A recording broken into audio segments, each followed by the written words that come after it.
মানে আরো দু তিনজন আমাদের এসছিল। সেটা হচ্ছিল পর্তুগিজরা আমাদের সব থেকে আগে আসে ভারতবর্ষে। তারপরে হচ্ছিল ডাচরা আসে, মানে নেদারল্যান্ডস এর লোকেরা। ঠিক আছে, তারপর হচ্ছিল ইংলিশরা আসে। ঠিক আছে, আবার ড্যানিশরা আসে। ড্যান ড্যানিশরা আসে। ঠিক আছে, আর তারপর হচ্ছিল ফ্রেঞ্চরা আসে, মানে ফরাসিরা আসে। এই পাঁচজন কিন্তু উম, আসে ভারতবর্ষে ব্যবসা কিংবা বাণিজ্যের স্বার্থে। হ্যাঁ, সো সেই জন্য এই পুরো ব্যাপারটাকে এদেরকে সম্মিলিতভাবে আমরা ইউরোপিয়ান বলি, যে অ্যাডভেন্ট অফ দি ইউরোপিয়ানস। ঠিক আছে, কিন্তু তোমাদের যারা মানে পুলিশ দিচ্ছ বা এসজি কে পার্টটা যেটা অন্য ডাব্লিউবিপিএসসি এক্সামে রয়েছে, সেখানে কিন্তু অনলি এই ইংলিশ পার্টটার উপর ফোকাসটা সব থেকে বেশি। খুব লেয়ারলি যদিও জিজ্ঞেস করে, তাহলে জিজ্ঞেস করলে অনলি এই পর্তুগিজ পার্টটা থেকেই মেইনলি জিজ্ঞেস করে। ঠিক আছে, এক তো পর্তুগিজ পার্টে ওই ভাস্কো দি গামা এসেছিল, তারপরে ওখানকার ঘটনাবলী সম্বন্ধে কিছু জিজ্ঞেস টিজ্ঞেস করলো, সেই পার্টটা আছে। আর ইংলিশ পার্টটা আছে। তো আমরাও কিন্তু এই এসজিকে পোর্শনটা তে সেটাতে কিন্তু আমরা মাত্র দুটো পার্ট মাথায় রাখবে। তোমরা যে যা বই ফলো করছো করতে পারো, কিন্তু আমার এই স্টাডি ম্যাটে খালি পর্তুগিজটা রয়েছে এবং ইংলিশটা রয়েছে। ঠিক আছে, এবং আহ, আমরা যে এই পার্টটা ডিসকাশন করব। হ্যাঁ, blue water false, very good. আমরা যে এই পোর্শনটি ডিসকাশন করব, আমরা কিন্তু এই পোর্শনটিতে প্রথমে ডিসকাশন করব যে পর্তুগিজরা কিভাবে ভারতবর্ষে এসে বিস্তার করেছে। তারপরে কিন্তু ইংলিশ আর ফ্রেঞ্চ, তারপরে হচ্ছিল যুদ্ধ লেগেছে ইংলিশ, মানে ইংরেজরা দখল নেবে না ফরাসিরা দখল নেবে। ঠিক আছে, এবং তোমরা যদি ভারতবর্ষের প্রেক্ষাপট ছেড়ে পৃথিবীর প্রেক্ষাপটটা দেখো, তখন কিন্তু ওয়ার্ল্ড ওয়ার কিংবা সেই সময় নয়। তখন কিন্তু ওয়ার্ল্ড ওয়ার বলা যায় না, কিন্তু পৃথিবীব্যাপী একটি যুদ্ধ কিন্তু তখনও চলছিল। এবং তখন কিন্তু একদিকে ইংরেজরা, একদিকে ফ্রেঞ্চরা। হ্যাঁ, মানে তাদের মানে লড়াইটা কিন্তু ভারতবর্ষে সীমিত নয় খালি, তারা কিন্তু বিশ্বব্যাপী লড়াই করছে। হ্যাঁ, তো সেই প্রেক্ষাপটটাও রয়েছে আমাদের। এবং তারপরে যেটা তারপরে যেটা যে ইংরেজরা কিন্তু ফ্রেঞ্চদের উপর আধিপত্য পেয়ে যায়, এবং তারপরে চারটে পার্টিকুলার ওয়ার্স আছে, চারটে পার্টিকুলার যুদ্ধ আছে, যেটা কিন্তু ইংরেজদের ভারতে শাসন কায়েম করতে সাহায্য করেছিল। এবং এই চারটে যুদ্ধর মধ্যে একটি হচ্ছিল মারাঠা। ঠিক আছে, একটি হচ্ছিল মাইসোর। আমি সিকোয়েন্সিয়ালি লিখলাম না, আমার সিকোয়েন্সিয়ালিটা আমার মনেও নেই, পড়াতে গিয়ে রয়েছে। একটি হচ্ছিল বাংলা জয়। আর এক সেকেন্ড দাঁড়াও, আরেকটি কি আমি নিজেও ভুলে যাচ্ছি। আচ্ছা, পড়াতে পড়াতে আমি বলবো। আরেকটি আমার যুদ্ধটা মনে পড়ছে না, পড়াতে পড়াতে আমাদের স্টাডি মেটেরিয়ালস এর মধ্যে রয়েছে এই চারটে যুদ্ধ কিন্তু। আচ্ছা, উপরে আরেকটি যুদ্ধ আছে, কর্ণাটকী যুদ্ধ। হ্যাঁ, কর্ণাটিক ওয়ার্স বলে বা কর্ণাটকী যুদ্ধ বলে। সেটা কিন্তু, জাস্ট হোল্ড করো, একজন ঢুকতে পারছে না।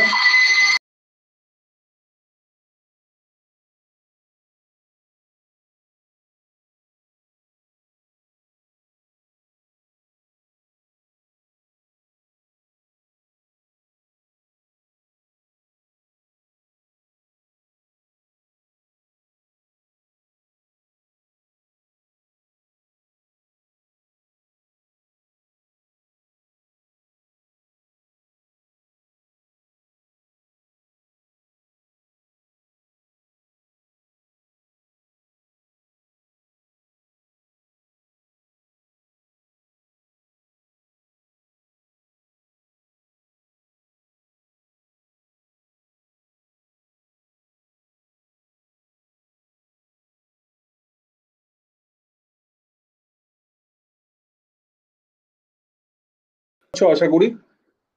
তো আমরা চলে যাই যে দেখি এই প্রেক্ষাপটে কি আছে এবং তারপরে এই চারটে যুদ্ধ জেতার পর তারপরে কিন্তু ব্রিটিশাররা মনোনিবেশ করে তারপরে ব্রিটিশাররা মনোনিবেশ করে যে না, এখানে ইস্ট ইন্ডিয়া কোম্পানি তো ঠিক আছে, কিন্তু ব্রিটিশদের এক একজন গভর্নর জেনারেল হিসেবে থাকবে, এবং গভর্নর জেনারেল প্রথাটি প্রথম বাংলায় চালু হয়।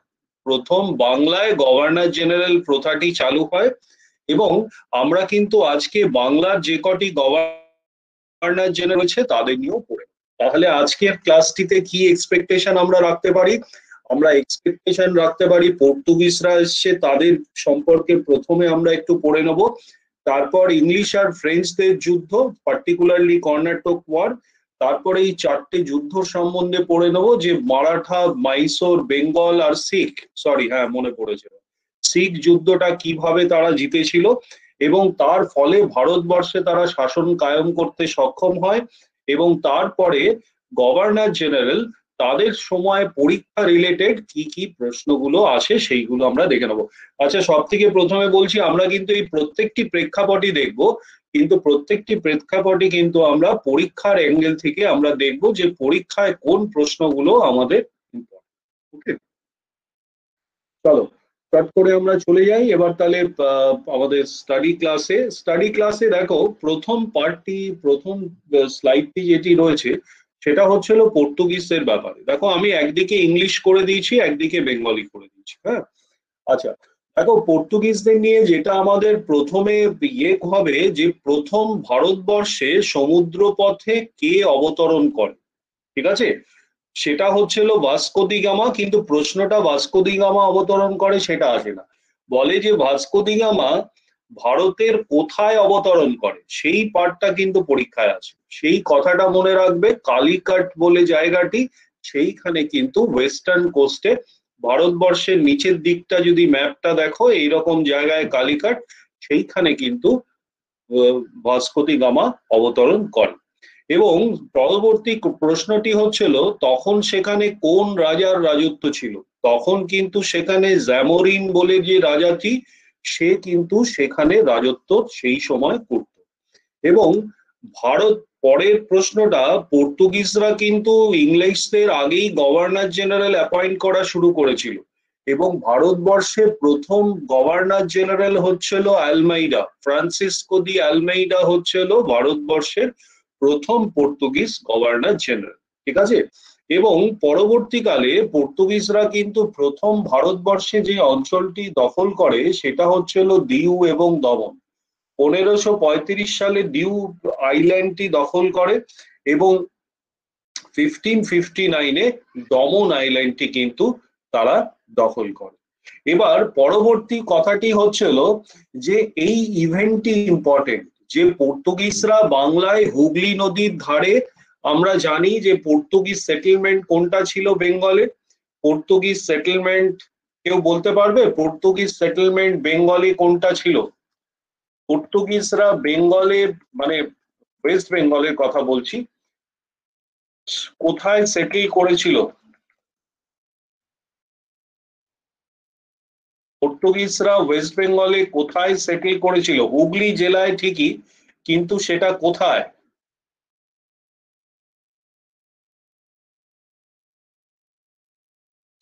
না, চন্দননগর না, চন্দননগর না।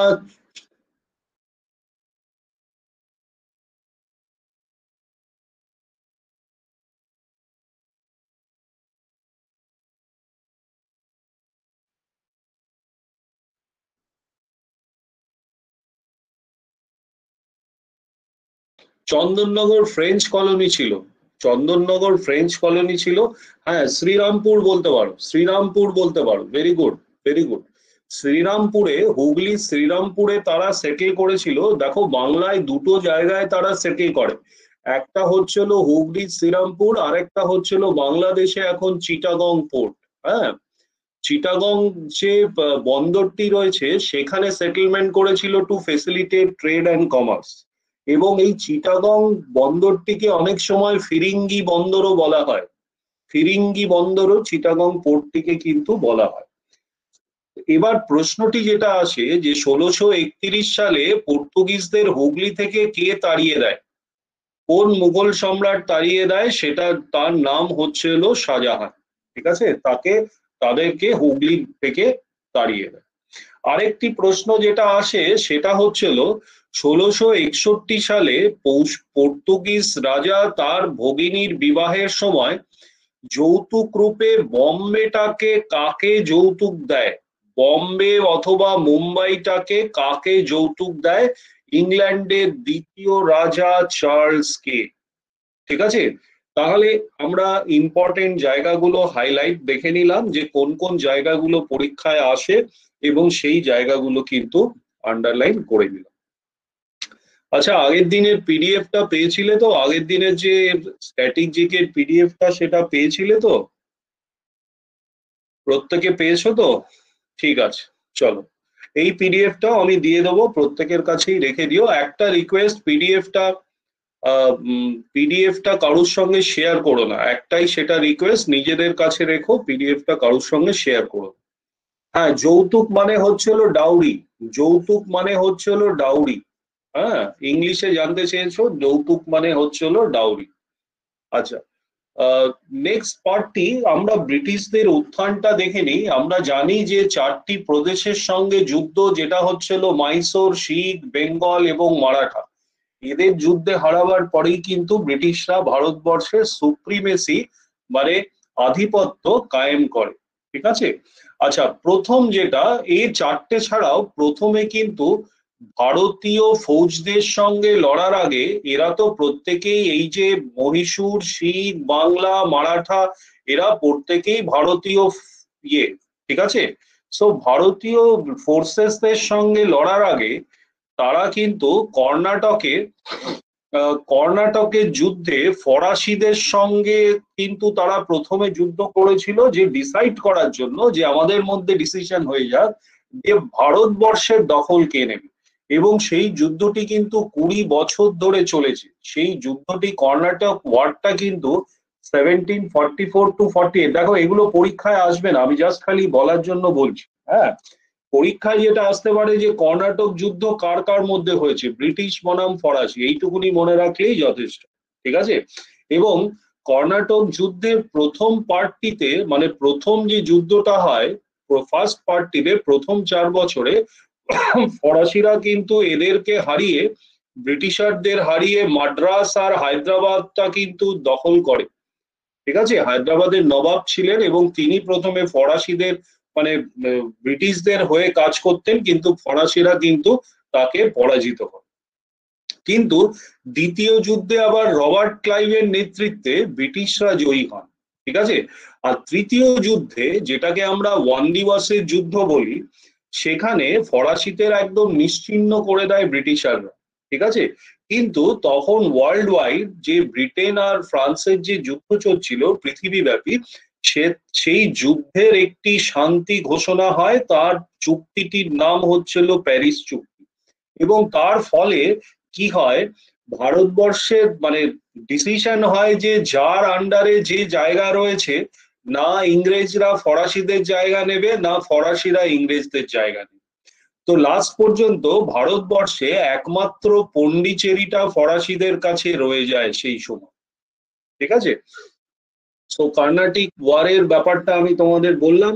কর্ণাটিক ওয়ার হচ্ছিল ব্রিটিশ বনাম ফরাসি, এবং এইগুলো পড়তে হবে না, এইগুলো পড়ার কোনো দরকার নেই, খালি ওয়ান দিবসের যুদ্ধ এই পার্টটা মনে রাখবে, কর্ণাটিক ওয়ারের পার্ট। এবং প্যারিস চুক্তির পর ফ্রেঞ্চরা খালি পন্ডিচেরি পর্যন্ত সীমিত রয় বা থাকে। ওকে, আচ্ছা, এর পরে পরবর্তী পার্টটিতে যাচ্ছি। দেখো, মাইসোরের যুদ্ধ। হ্যাঁ, নেক্সট হচ্ছিল, ওটা গেল হচ্ছিল ফ্রেঞ্চদের সঙ্গে যুদ্ধে জয়ী হয়ে ব্রিটিশাররা এবার ভারতীয় ফোর্সদের দেখছে। হ্যাঁ, আচ্ছা, যারা ইংরেজিতে পড়বে তাদের জন্য পিডিএফটা খুব সুন্দর, আমি মানে আমারও গুগল থেকেই নেওয়া, তোমরাও গুগলে সার্চ করলে এই এই ইয়েটা পেয়ে যাবে, এই ফটোটা পেয়ে যাবে, আমারও গুগল থেকেই আমরা নিয়েছি। খুব সুন্দর একটি টাইমলাইন দেয়া আছে যে অ্যাংলো মাইসোর যে ওয়ার হয়েছিল, মানে 4টে ওয়ার হয়েছে, 4টে যুদ্ধ হয় অ্যাংলো মাইসোর ওয়ার। মাইসোর মানে হচ্ছিল এই যে ভারতবর্ষের নিচের পোর্শন, এবং এই জায়গাটা হচ্ছিল কর্ণাটক, এবং এইখানে কর্ণাটকের রাজধানী হচ্ছিল, সেন্টার অফ পাওয়ার তখন হচ্ছিল মহীশূর অথবা মাইসোর। এবং প্রথম যুদ্ধে কিন্তু এখানে প্রথম যুদ্ধে কি হয়, কখন ট্রিটি হয়, তারপরে দ্বিতীয় যুদ্ধ, আবার ট্রিটি, পিস, আবার তৃতীয় যুদ্ধ, পিস, আবার ফোর্থ ওয়ার, ঠিক আছে। চতুর্থ ওয়ারের সময় টিপু সুলতান মারা যায়, কখন কোন ট্রিটি হয়, তিনটে পার্টিকুলার ট্রিটি আছে, ঠিক আছে। সো এই ব্যাপারগুলো এখানে পুরো স্পষ্টভাবে দেয়া আছে, বাট আমি বাংলাতেও এখানে দিয়ে রেখেছি যে প্রথম মহীশূর যুদ্ধ, দেখো এগুলো তোমরা নিজেরা পড়ে নিও, প্রথম যুদ্ধ, দ্বিতীয় যুদ্ধ, তৃতীয় যুদ্ধ, চতুর্থ যুদ্ধ, এগুলো সব নিজেরা পড়ে নিও, ঠিক আছে। এটা আমি খুব একটা পড়ালাম না এখানে, এখানে খালি মানে নর্মাল ইয়ে করা। খালি একটা জিনিস এখানে তোমাদের আমি ইয়ে করতে চাই, হাইলাইট করতে চাই, যে প্রথম যুদ্ধে হায়দার আলী কিন্তু ব্রিটিশারদের পরাজিত করে। হ্যাঁ, এবার আমরা যেটা দেখে নেব, একটা ম্যাপ দেখে নেব। হ্যাঁ, ম্যাপে কিন্তু পরপর 4টে যুদ্ধে গভর্নর জেনারেল তখনও কিন্তু কনসেপ্টটা অতটা স্ট্রং নয়, কারণ গভর্নর জেনারেল তখনও কিন্তু বেঙ্গল অব্দি সীমিত। হ্যাঁ, যুদ্ধগুলো যখন ওভার হয়ে যাবে তারপরে কিন্তু গভর্নর জেনারেলের আধিপত্য তারপর থেকে শুরু হয়। হ্যাঁ, মানে মানে যদি তুমি লর্ড কর্নওয়ালিস দেখো, গভর্নর জেনারেলের মধ্যে মানে প্রথম তো লর্ড হেস্টিংস, ঠিক আছে। লর্ড হেস্টিংস কিন্তু 1776, মানে এই যে মহীশূর যুদ্ধ হচ্ছে তার ঠিক শুরুতেই লর্ড হেস্টিংস কিন্তু বাংলার গভর্নর জেনারেল হয়। হ্যাঁ, তো সেগুলোর ব্যাপারে পরে আসছি। এখন আমরা একটা ম্যাপ দেখে নেবো, যেখানে দেখছো, হ্যাঁ ম্যাপ দেখে নেবো। দেখো মাইসোরের জায়গাটি হচ্ছিল এই হচ্ছিল অরিজিনাল মাইসোরের কিংডমটি ছিল। হ্যাঁ, আর হায়দ্রাবাদের যে নিজামের এরিয়া, মানে মাইসোর আর নিজামদের মধ্যে এই যে নিজামের এরিয়া হচ্ছিল এইটা হায়দ্রাবাদ, এর আর এই মাইসোরের মধ্যে কিন্তু একটা টক্কর লেগে থাকতো সবসময়। হ্যাঁ, এবং নিজাম ফরেন ফোর্সদের যখন যাকে সুবিধা পেয়েছে তাকে কিন্তু নিজাম ইউজ করেছে মাইসোরের এগেইনস্ট। তো প্রথম যুদ্ধের পর দেখো, প্রথম আর দ্বিতীয় যুদ্ধ এই সময়টাই হয়েছিল, এবং ব্রিটিশাররা কিন্তু এই মাদ্রাস প্রভিন্স এই জায়গাটায় দখল নিয়েছিল। হ্যাঁ, এই জায়গাটার দখল ব্রিটিশারদের কাছে ছিল। তারপরে এই সব জায়গায় যে লাল লাল জায়গাগুলো আছে এগুলো ব্রিটিশারদের পুরো দখলে ছিল, ঠিক আছে। এবং তারপরে দেখো তৃতীয় অ্যাংলো মাইসোর ওয়ারের সময় এই সেম ব্রিটিশাররা কিন্তু এই জায়গা থেকে নড়েনি খুব একটা, খুব একটা, কিন্তু এই জায়গাটা আবার নিজাম দখল করে নেয়, মানে মাইসোরের থেকে এই জায়গাটা নিজাম দখল করে নেয়। আবার মানে এই যে ছোট ছোট এই রকম জায়গাগুলো আছে এগুলো পেশওয়াদের আন্ডারে চলে যায়, ঠিক আছে, মানে মারাঠা পেশওয়াদের আন্ডারে এগুলো চলে যায়। আর লাস্ট অ্যাংলো মাইসোর ওয়ারের সময় দেখো এই পুরো নিজাম এতখানি জায়গা দখল করে নেয়, আর ব্রিটিশাররা এরকম ছোট ছোট জায়গাগুলো, এই লাল লাল জায়গাগুলো কিন্তু মাইসোরের থেকে নিয়ে নেয়, ঠিক আছে। এটা জাস্ট খালি পরীক্ষায় আসবে না তোমাদের, জাস্ট একটা ম্যাপ পয়েন্টিং এ দেখালাম যে কোথায় জিনিসটা অবস্থিত অ্যাংলো মাইসোর ওয়ার, যাতে ফিউচারে একটা ম্যাপ রাফলি মনে থাকে। পরবর্তী পার্টটা হচ্ছিল, তাহলে মাইসোরের যুদ্ধটা আমরা দেখলাম, সেখানে দুটো পার্টিকুলার পার্সোনালিটিও আমরা দেখে নিয়েছি মাইসোরের যুদ্ধে। একটা হচ্ছিল হায়দার আলী, যে প্রথম ইয়েতে ব্রিটিশারদের হারিয়েছে, এবং পরবর্তী তখন গভর্নর জেনারেল হচ্ছিল ওয়ারেন হাস্টিংস, ঠিক আছে, গভর্নর জেনারেল হচ্ছিল ওয়ারেন হাস্টিংস, এবং লাস্ট অ্যাংলো মাইসোর ওয়ারে টিপু সুলতান মারা যান, ঠিক আছে। আচ্ছা, পরবর্তী পার্টটা যেটা দেখে নেবো সেটা হচ্ছিল শিখ যুদ্ধ। শিখ যুদ্ধে প্রথম আছে, দ্বিতীয় আছে। শিখ যুদ্ধে যেটা ইম্পর্টেন্ট মাথায় রাখতে হবে, যে লর্ড মিন্টো বনাম রঞ্জিত সিং, ঠিক আছে, সেটা হয়েছিল। এবং প্রশ্ন যেটা শিখ যুদ্ধ থেকে আসে সেটা হচ্ছিল battle of guns. Battle of guns হিসেবে কোন যুদ্ধটি বিখ্যাত? সাবরানের যুদ্ধটি কিন্তু ব্যাটেল অফ গানস হিসেবে বিখ্যাত। ব্যাটেল অফ সাবরাম, সেটা কিন্তু ব্যাটেল অফ গানস হিসেবে বিখ্যাত, ঠিক আছে। তার মানে শিখ যুদ্ধ থেকে অন্য কোনো প্রশ্ন কিন্তু আসবে না, একমাত্র ব্যাটেল অফ গানসটাই কিন্তু প্রশ্নটি আসবে। আমি এখানে যেটা দিয়েছি সেটা হচ্ছিল, এটা বিয়াস নদী আছে, এটা বিয়াস নদী, আর এইটা হচ্ছিল সুতলেজ নদী। এই যে দুটো নদী একটা নদী এখানে গেল আর একটা এখানে। এখানে পাঞ্জাব অথবা শিখ কিংডম ছিল, মেইনলি পাকিস্তান বেসড, সেটা হচ্ছিল পাঞ্জাব অথবা শিখ কিংডম, এবং শিখ কিংডম এই অবধিও কিন্তু তার শিখ কিংডমের ইনফ্লুয়েন্স ছিল। আর ব্রিটিশাররা এই পাশ থেকে অ্যাটাক করেছে। মেইন যুদ্ধটা হয় এই জায়গাটা, হ্যাঁ, ফিরোজপুরে মেইন যুদ্ধটা হয়, মানে বিয়াস আর সুতলেজ নদীর তীরে, সুতলেজ নদীর তীরে মেইনলি যুদ্ধটা হয়। তারপরে শিখরা কিন্তু এই যুদ্ধে হেরে যায়, ঠিক আছে। এবং লর্ড ডালহাউসি 1849-এ পাঞ্জাবটিকে অধিগ্রহণ করে দেয়। কিন্তু আমি যেটা বলার, আমার যেটা মানে বক্তব্য এখানে, সেটা হচ্ছিল, দেখো এই স্টোরি গুলো শুনতে ভাল লাগে, বাট পরীক্ষার দিক থেকে কিন্তু একটাই point important, battle of guns কোন যুদ্ধকে বলা হয়। সাবরাও যুদ্ধকে কিন্তু ব্যাটেল অফ গানস বলা হয়। হ্যাঁ, আচ্ছা, তাহলে আশা করি এই পার্টটি ক্লিয়ার। এবার আমরা আসছি ব্রিটিশারদের বঙ্গ বিজয়। বঙ্গ বিজয়ের মধ্যে তোমরা সবাই জানো যে পলাশির যুদ্ধ 1757, ডেটটা হচ্ছিল ঠিক 100 বছর আগে। কার 100 বছর আগে? আমাদের রিভল্ট অফ 1857-এর 100 বছর আগে এই ব্যাপারটি ঘটেছিল, ঠিক আছে, 1757। সেখানে দেখো কেন যুদ্ধটি হয়। প্রথম কারণটি হচ্ছে SS 519, পিডিএফটা পেয়ে যাবে, হ্যাঁ, লিখতে যেও না, পিডিএফটা পেয়ে যাবে।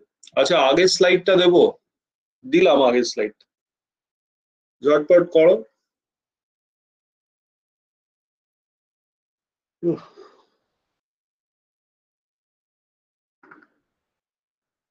আচ্ছা, এবার কারণগুলোর মধ্যে যদি দেখো, কারণটা পরীক্ষাতেও আসবে না, কারণটা তোমরা খালি জেনে রাখো যে ব্রিটিশারদের তো ব্যবসায়িক লাইসেন্স দিত মানে নবাবরা। এবং আমরা মুঘল সাম্রাজ্যের শুরু থেকেই দেখে এসেছি যে ব্রিটিশাররা বিভিন্ন সময় জাহাঙ্গীর বলো বলো সবার থেকে লাইসেন্স নিয়ে ভারতবর্ষে ব্যবসা করে। এবার ব্যবসা করতে করতে তারা কিন্তু আহ উম, ইয়ে তারা কিন্তু মানে চুক্তি মাঝে মধ্যে লঙ্ঘন করতো, ব্যবসায়িক চুক্তিগুলো লঙ্ঘন করতো, যেটা নবাব সিরাজদৌল্লার পছন্দ ছিল না। তখন সে কি করলো, কাশিম বাজার বলে একটি যে কারখানা ছিল, ব্রিটিশদের কাশিম বাজারে একটি কারখানা ছিল, সেটা দখল করে। হ্যাঁ, রাইট, ফারমান। কাশিম বাজারের কারখানাটি সিরাজদৌল্লা দখল করে, এবং কলকাতার ফোর্ট উইলিয়ামও কিন্তু দখল করে নেয়। ফোর্ট উইলিয়াম মানে ব্রিটিশারদের ডেরা, কলকাতার ডেরা ছিল ফোর্ট উইলিয়াম। এই দুটো দখল করার পর রবার্ট ক্লাইভ তখন এখানে ছিল না।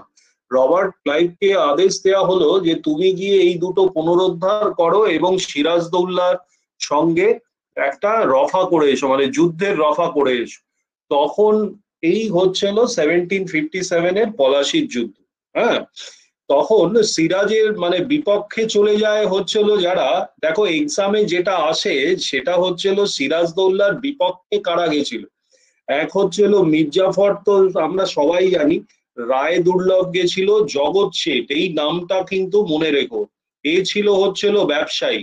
হ্যাঁ, তারপর বাকিরা সব, এরা কিন্তু বিশ্বাসঘাতকতা করে, মানে কথিত আছে যে বিশ্বাসঘাতকতা করে। এবং এই যুদ্ধের ফলাফল হচ্ছিল ইস্ট ইন্ডিয়া কোম্পানি তিনটে জায়গাকার মুক্ত বাণিজ্য অঞ্চলের লাইসেন্স পায়, মানে কোনো কর বা ট্যাক্স ছাড়াই কিন্তু মুক্ত বাণিজ্য অধিকার তিনটে স্টেটের এই যুদ্ধের পর লাভ করে। এইটা পিডিএফ এ একটু বড় করে দেখো, এখানে এই মির্জাফর এইখানে দাঁড়িয়ে আছে, মানে এগোয়নি আর ব্রিটিশারদের ইয়ে করার জন্য। মির্জাফর মানে আর্মিটাকে কোনো কমান্ডই দেয়নি, চুপচাপ দাঁড়িয়ে থাকতে কমান্ড দিয়েছিল যে কোনো রকম যুদ্ধে পার্টিসিপেট না কর, ঠিক আছে। আচ্ছা, তো এই হচ্ছিল পলাশির যুদ্ধ। দেখো, যারা পুলিশের এক্সাম দিচ্ছ, পলাশির যুদ্ধ কার কার কার মধ্যে হয়েছে, রবার্ট ক্লাইভ, নবাব সিরাজদৌল্লা, এইটা মনে রাখলেই কিন্তু যথেষ্ট। হ্যাঁ, তাও আমি একটা প্রেক্ষাপট দিয়ে দিলাম যাতে গল্প চলে, জিনিসটা মনে থাকে। এগিয়ে যাচ্ছি, 5 সেকেন্ড সময় দিলাম, এরপর এগিয়ে যাবো। হ্যাঁ, হ্যাঁ, এই খুব ভালো, তোমরা জগৎ শেঠের অরিজিনাল নাম জানো, সেটাও খুব ভালো, কিন্তু দুঃখের বিষয় অরিজিনাল নাম বা ডাক নাম এগুলো কিছুই পরীক্ষায় আসে না। হ্যাঁ, এগুলো জেনে রাখা ভালো, বাট এগুলো পরীক্ষায় আসে না। চলো এগোচ্ছি আমরা তাহলে, ম্যাপ ট্যাপ গুলো নিজেরা দেখে নিও। নেক্সট হচ্ছিল বক্সারের যুদ্ধ। হ্যাঁ, বাংলার দুখানা যুদ্ধ ইম্পর্টেন্ট। একটা হচ্ছিল পলাশির যুদ্ধ, ব্রিটিশদের বঙ্গ বিজয় যখনই আমরা ডিসকাশন করব তখন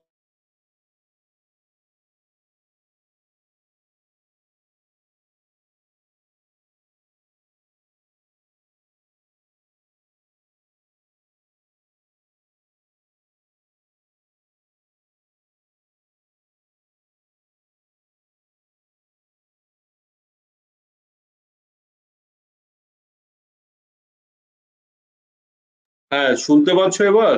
প্রত্যেকে এবার শুনতে পাচ্ছ তো? হ্যালো, প্রত্যেকে শুনতে পাচ্ছ তো? হ্যাঁ, ওই মাঝে মধ্যে কানেকশনটা চলে যায়। হ্যাঁ হ্যাঁ, চলো, মাঝে মধ্যে কানেকশনটা চলে যায়। সো বক্সারের যুদ্ধ হচ্ছিল সেকেন্ড যুদ্ধ, যেটা হচ্ছিল আমাদের বক্সারের যুদ্ধ। এবং বক্সারের যুদ্ধটা যখন পড়বো আমরা, সেটা হচ্ছিল এটা এবার কিন্তু মানে যাদের নিয়ে ইংরেজ এই সিরাজদৌল্লার বিরুদ্ধে যুদ্ধ করেছে, তারাই আবার ইংরেজদের বিরুদ্ধে সম্মিলিত বাহিনী গঠন করে ইংরেজ আর সম্মিলিত বাহিনীর মধ্যে যুদ্ধ হয়। তার মধ্যে মেইন তিনজন হচ্ছিল মীর কাসিম, সুজাউদ্দৌলা আর শাহ আলম। ঠিক আছে? আচ্ছা, এরপর মানে যুদ্ধটি থামে 1765 এর এলাহাবাদ চুক্তিতে, এবং ইংরেজ সেনাপতি এখানে হেক্টর মুনরো। যেটা প্রশ্নে আসে যেটা প্রশ্নে আসে, দেখো, বক্সারের যুদ্ধে ম্যাক্সিমাম প্রশ্ন আসবে কার কার মধ্যে যুদ্ধ হয়েছিল। ঠিক আছে?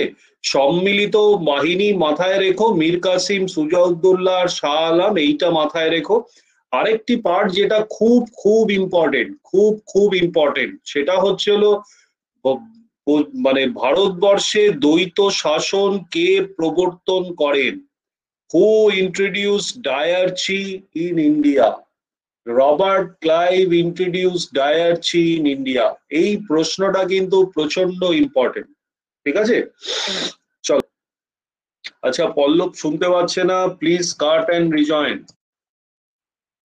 Please cut and rejoin. Pallab, যারা যারা শুনতে পাচ্ছ না, প্লিজ কাট অ্যান্ড রিজয়েন।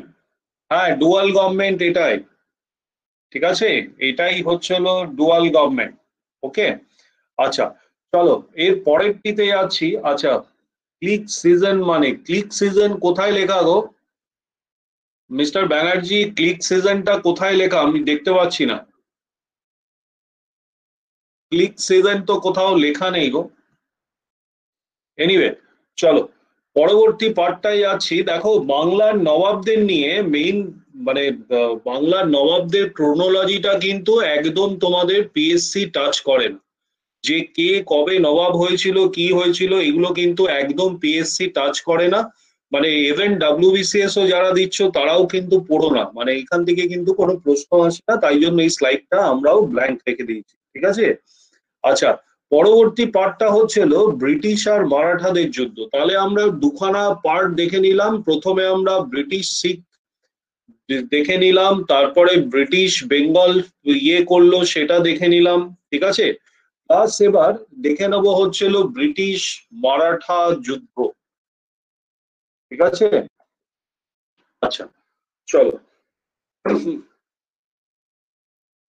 আচ্ছা, দ্বৈত শাসন মানে হচ্ছিল দুটো ইন্ডিপেন্ডেন্ট এন্টিটি দুজনেই শাসন করবে। হ্যাঁ, দুটো ইন্ডিপেন্ডেন্ট এন্টিটি, তারা দুজনেই শাসন করবে, সেটাকেই কিন্তু আমরা বলি দ্বৈত শাসন। ঠিক আছে? আমরা এর পরে দেখে নেবো যখন তোমরা পড়বে হিস্ট্রি, যখন এলাবোরেট ভাবে আমরা অন্য চ্যাপ্টার্স গুলো পড়বো, সেখানে দ্বৈত শাসনটা দেখে নেবো। আচ্ছা, হ্যাঁ হ্যাঁ, আছে, অনেকগুলো ব্যাপারই আছে, কিন্তু এই চ্যাপ্টারের অধীনে দ্বৈত শাসন পড়ার কোনো দরকার নেই, আমরা এগিয়ে যাচ্ছি। ঠিক আছে? আচ্ছা, ব্রিটিশ মারাঠা যুদ্ধ। ব্রিটিশ মারাঠা যুদ্ধ, দেখো এখানেও প্রথম, দ্বিতীয়, তৃতীয় তিনটে যুদ্ধ হয়েছে। অনেক হ্যান ত্যান করে অনেক কিছু লেখা আছে, অনেক কিছু এখানে লেখা আছে। এখানে কিন্তু ম্যাক্সিমামটা মানে যেটা পরীক্ষায় আসবে, ঠিক আছে, যেটা পরীক্ষায় আসবে সেইটা আমাদের দেখতে হবে যে আমাদের কি পরীক্ষায় আসবে। আচ্ছা, মারাঠা বলতে আমরা যে জায়গাগুলি বুঝি, আমি একটুখানি বড় করে ম্যাপটা দেখাতে চাই। মারাঠা বলতে তোমরা কোন জায়গা বোঝো আমি জানি না। মারাঠা হচ্ছিল মেইনলি হচ্ছিল মহারাষ্ট্র, এই জায়গা বেস। হ্যাঁ, আর মারাঠার ইনফ্লুয়েন্স তখন কিন্তু এই গুজরাট, মহারাষ্ট্র, পুরো ডেকানটা, ছত্তিশগড়, মধ্যপ্রদেশ পুরোটাই কিন্তু মারাঠাদের আন্ডারে ছিল, মাথায় রাখবে। ঠিক আছে, পুরোটাই কিন্তু তখন মারাঠাদের আন্ডারে। আর যখন যুদ্ধটি হয়েছে, এই যে লাল লাল এরিয়াগুলো দেখতে পাচ্ছ, লাল লাল এরিয়াগুলো দেখতে পাচ্ছ, এগুলো অলরেডি ব্রিটিশদের আন্ডারে। মানে এই শিখদের এই জায়গা অলরেডি জয় করে ফেলেছে, বাংলা জয় করে ফেলেছে, এদিকে বানারস, ইউপি সব জয় করে ফেলেছে। এদিকটায় অন্ধ্রপ্রদেশ, উড়িষ্যা, মাইসোরের ম্যাক্সিমাম এইসব পার্ট গুলো সব জয় করে ফেলেছে কিন্তু ততদিন। এবার হাত দিচ্ছে ব্রিটিশাররা মারাঠাদের প্রতি। ঠিক আছে, তাহলে পরিপ্রেক্ষিতটা আশা করি পরিপ্রেক্ষিতটা আমি ক্লিয়ার করলাম।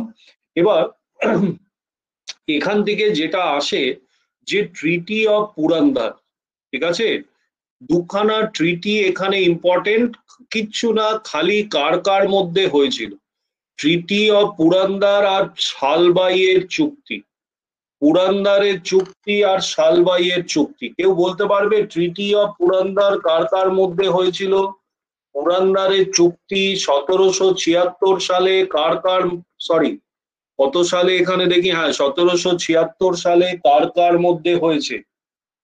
এটা কিন্তু আগের ট্রিটি অফ পুরন্দর না, যেটা 1665-তে জয় সিং রাজপুত রুলার এবং মুঘল এবং শিবাজির মধ্যে হয়েছিল, সেটা কিন্তু নয়। হ্যাঁ, এটা হচ্ছিল 1776 এর ট্রিটি অফ পুরন্দর। ঠিক আছে, 1776 এর ট্রিটি অফ পুরন্দর কিন্তু মারাঠা এবং ইস্ট ইন্ডিয়া কোম্পানির মধ্যে হয়। ঠিক আছে, মারাঠাদের মধ্যে এবং ইস্ট ইন্ডিয়া কোম্পানির মধ্যে এই ট্রিটিটি হয়। ঠিক আছে, হ্যাঁ হ্যাঁ, রাইট রাইট রাইট। সো মারাঠাদের অনেকেই পেশওয়া ছিল, যেরকম নানা ফাডনাভিস ছিল, ঠিক আছে, সবাই মাধবরাও একজন পেশওয়া ছিল। ঠিক আছে, এরকম অনেকেই পেশওয়া ছিল। সো শালবাইয়ের চুক্তিটি কার কার মধ্যে হয়? Any idea? শালবাইয়ের চুক্তি কার কার মধ্যে হয়? এটাও কিন্তু মারাঠা আর ইস্ট ইন্ডিয়া কোম্পানি, মানে ওয়ারেন হাস্টিংস আর Scindia, Warren Hastings and Scindia. Very good very good, এই প্রত্যেকটাই মারাঠা এবং ইস্ট ইন্ডিয়া কোম্পানি। ঠিক আছে, সো যেটা জিজ্ঞেস করতে পারে যে এই ট্রিটি অফ পুরন্দর আর শালবাই কার কার মধ্যে চুক্তি হয়েছিল, সেটা জিজ্ঞেস করতে পারে।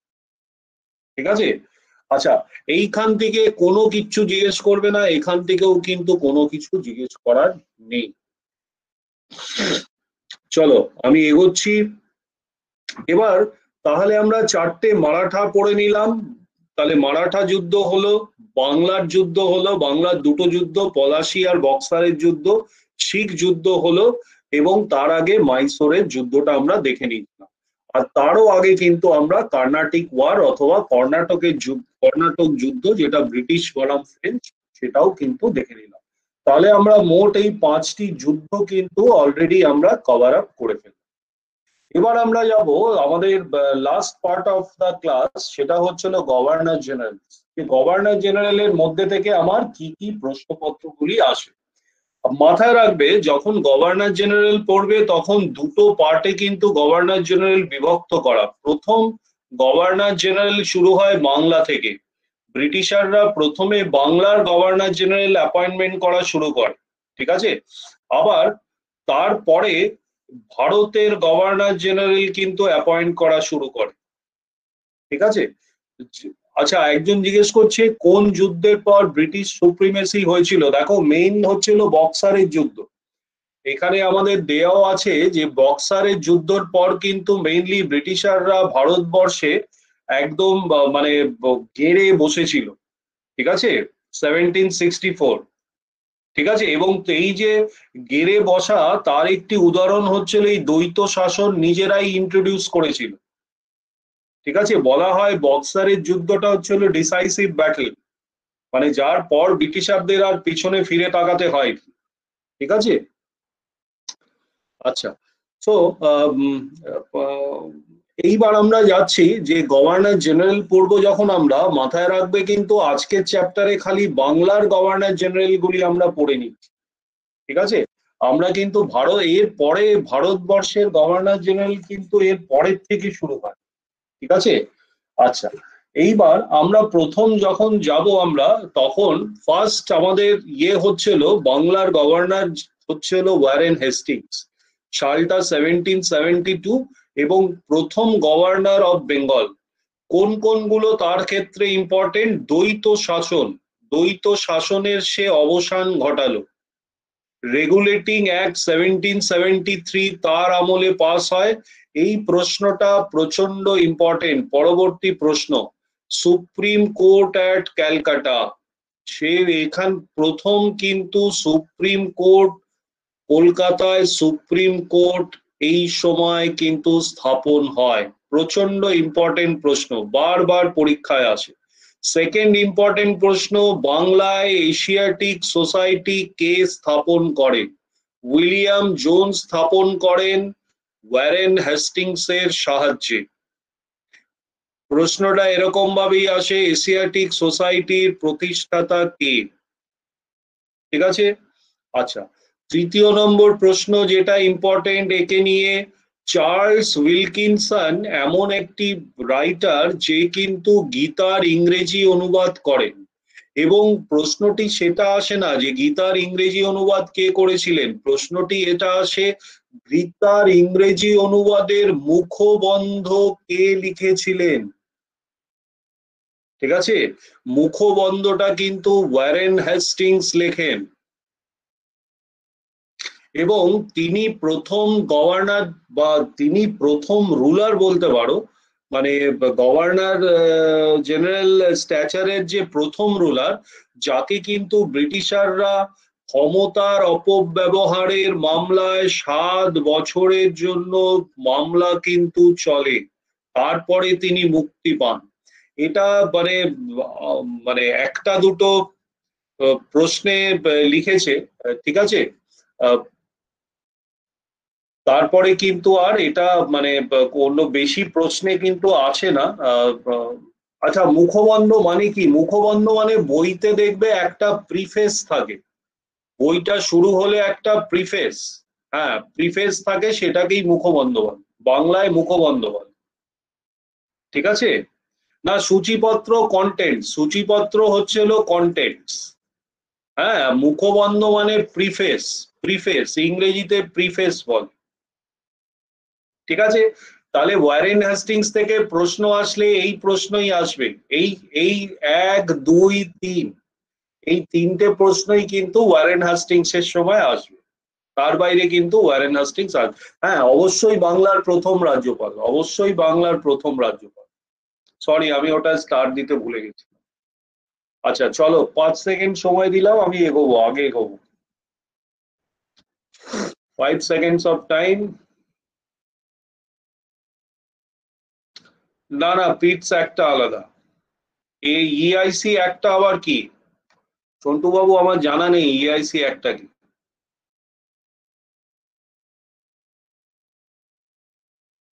আচ্ছা চলো, এবার হচ্ছে হলো লর্ড কর্নওয়ালিস 86 থেকে 93, তার পরের এবং প্রথম হচ্ছিল এর এর যে যে পদগুলো, কোশ্চেন গুলো আসে, যে ডিস্ট্রিক্ট জাজ, প্রথম কোশ্চেন যেটা আসে যে ভারতবর্ষে প্রথম ডিস্ট্রিক্ট জাজ কে অ্যাপয়েন্ট করে, কার গভর্নর জেনারেল হিসেবে সম্বন্ধে হয়।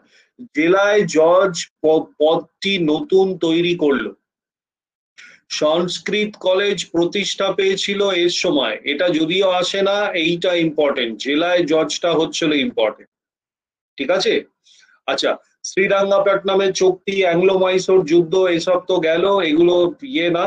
এবং প্রথম এসে কি করেন, ফিনান্স আর জুডিশিয়ারি এই দুটোকে ভাগ করে দেয়, রেভিনিউ আর জুডিশিয়ারিটাকে আলাদা করে দেয়। আগে রেভিনিউ মানে যে রেভিনিউ তুলবে সেই কিন্তু জুডিশিয়াল কাজ করত, এসে সেটাকে বন্ধ করে। এবং পার্মানেন্ট সেটেলমেন্ট, বেঙ্গলে পার্মানেন্ট সেটেলমেন্ট মানে চিরস্থায়ী বন্দোবস্ত, মানে জমিদারি প্রথা, বকলমে বলতে পারি জমিদারি প্রথা কিন্তু আবার এসে চালু করেন। এবং লাস্ট প্রশ্নটা খুব ইম্পর্টেন্ট, ভারতবর্ষে সিভিল সার্ভিসের জনক কাকে বলা হয়? লর্ড কর্নওয়ালিসকে সিভিল সার্ভিসের জনক বলা হয়, কারণ সে আসার পর ভারতবর্ষে সিভিল সার্ভিস পরীক্ষাটি শুরু হয়। ঠিক আছে, 5 সেকেন্ড সময় দিলাম, এগিয়ে যাবো।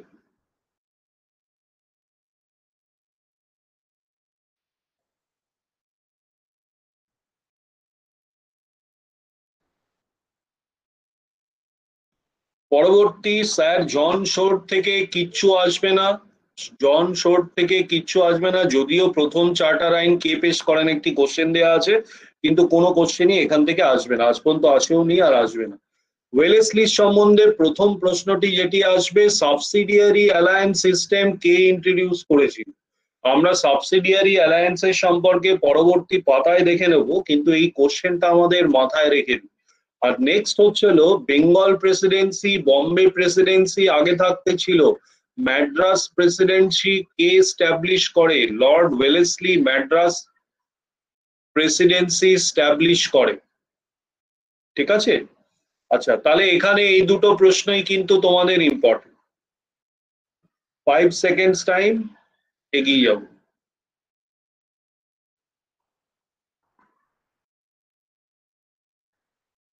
আচ্ছা, এবার আমরা দেখে নিই যে সাবসিডিয়ারি অ্যালায়েন্স কিংবা অধীনতামূলক মিত্রতা, বাংলাটা হচ্ছিল অধীনতামূলক মিত্রতা কাকে বলে? দেখো, অধীনতামূলক চুক্তি বা সাবসিডিয়ারি অ্যালায়েন্স একটা সিম্পল জিনিস, ভারতের রাজ্যগুলিকে সৈন্য দিয়ে সাহায্য করা। দুটো রাজ্যে দুটো ভাগে ভাগ করে দিত, একটা হচ্ছিল ফ্রেন্ডলি স্টেটস, আরেকটা হচ্ছিল এনিমি স্টেটস। যারা ব্রিটিশারদের সঙ্গে চুক্তি করত তারা ফ্রেন্ডলি স্টেটস, যারা করতো না তারা এনিমি স্টেটস। ফ্রেন্ডলি স্টেটসদের ব্রিটিশাররা সৈন্য দিয়ে এনিমি স্টেটস এর আক্রমণ থেকে বাঁচাতো, এবং তার পরিবর্তে সৈন্যের খরচটা কিন্তু ব্রিটিশাররা নিত। আবার যখন ব্রিটিশাররা কোনো শত্রুদের আক্রমণ করত, মানে এনিমি স্টেটকে আক্রমণ করত, তখন কিন্তু এই ফ্রেন্ডলি স্টেটদের এই ব্রিটিশারদেরকে সাহায্য করতে হতো সৈন্যের খরচ দিয়ে। যুদ্ধের সময় কিন্তু সৈন্য নিত না ব্রিটিশাররা, তারা কিন্তু বন্ধু রাজাদের কাছ থেকে টাকা নেওয়া হতো। তার মানে ব্রিটিশাররা কিন্তু এই বন্ধু রাজ্যের রক্ষাকর্তা গ্র্যাজুয়ালি হয়ে উঠলো।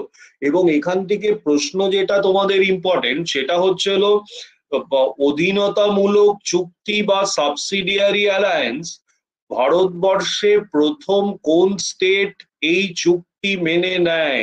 সেটা হচ্ছিল হায়দ্রাবাদের নিজাম প্রথম কিন্তু এই সাবসিডিয়ারি অ্যালায়েন্স বা চুক্তিটি মেনে নেয়। ঠিক আছে, ইংলিশে অনেকগুলো নোটস এইখানে ডান দিকে দিয়ে রেখেছি, কিন্তু বাঁ দিকটা আমি যা যা ইম্পর্টেন্ট সেগুলো বলে দিলাম। 5 সেকেন্ডস টাইম, আমি এগিয়ে যাবো।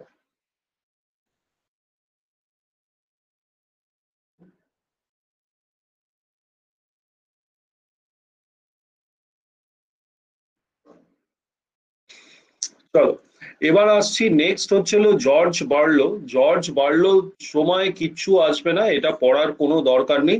নেক্সট হচ্ছিল লর্ড মিন্টো, এটা কিন্তু আমাদের মোরলে মিন্টো নয়, এটা মিন্টো ওয়ান, প্রথম লর্ড মিন্টো। মানে এর পরে যেটা মোরলে মিন্টো রিফর্মস হিসেবে আমরা দেখি, মানে ওই 1900 সামথিং এ, তো সেই মোরলে কিন্তু মিন্টো কিন্তু এ নয়।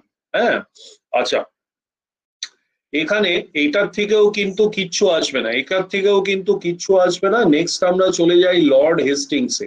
লর্ড হেস্টিংসে প্রথম পার্টটি যেটা পরীক্ষায় আসে, যে মারাঠাদের পেশওয়াশিপ এটা কে বাতিল করে দেয়? পেশওয়া প্রথার বিলুপ্তিকরণ কোন গভর্নর জেনারেল করে? পেশওয়া প্রথার বিলুপ্তিকরণ কোন গভর্নর জেনারেল করে? মানে অ্যাংলো মারাঠা ওয়ারের সময় মারাঠাদের হারানোর পরেই কিন্তু এই বিলুপ্তিকরণটি ঘোষণা করে। ঠিক আছে, আর রোতওয়ারি সিস্টেম, রোতওয়ারি প্রথা ম্যাড্রাস এবং বোম্বেতে কে চালু করে? রোতওয়ারি প্রথাটি কিন্তু লর্ড ওয়ারেন হ্যাস্টিংস মাদ্রাস এবং বম্বেতে চালু করে। এই দুটো কোশ্চেনই ম্যাক্সিমাম কিন্তু তোমাদের হ্যাস্টিংস এর ব্যাপারে মাথায় রাখতে হবে। পরবর্তী পার্টটিতে আছি আমাস্ট। হ্যাঁ, লর্ড আমাস্ট পারহ্যাপস এই লাস্ট আমাদের বেঙ্গলের গভর্নর জেনারেল, তারপরে প্যান ইন্ডিয়া গভর্নর জেনারেলের গিয়ে চলে যায়।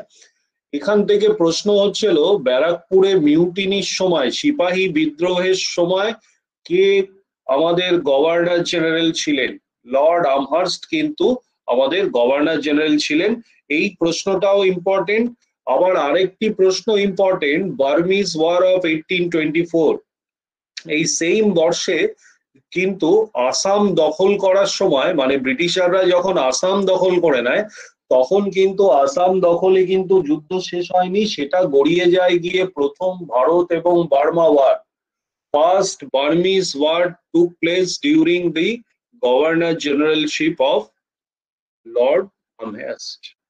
ঠিক আছে, এই মলয় উপদ্বীপ, ভরতপুর দখল, এগুলো পরীক্ষায় আসে না। তাহলে এইটা পরীক্ষায় আসবে। আর বার্মিজ যুদ্ধের পরিচালিত করে কার সময়? লর্ড আমহার্স্টের সময়। এই দুটো কিন্তু পরীক্ষার জন্য ইম্পর্টেন্ট।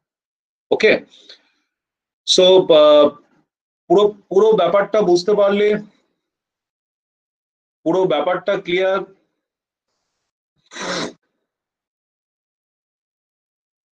পুরো ব্যাপারটা ক্লিয়ার? আচ্ছা, কার কত নম্বর স্লাইড লাগবে? আরে ভাই, আমি তো স্লাইড গুলো দিয়ে দেবো, তাও এই তো পর্তুগিজ স্লাইড 1 নম্বর।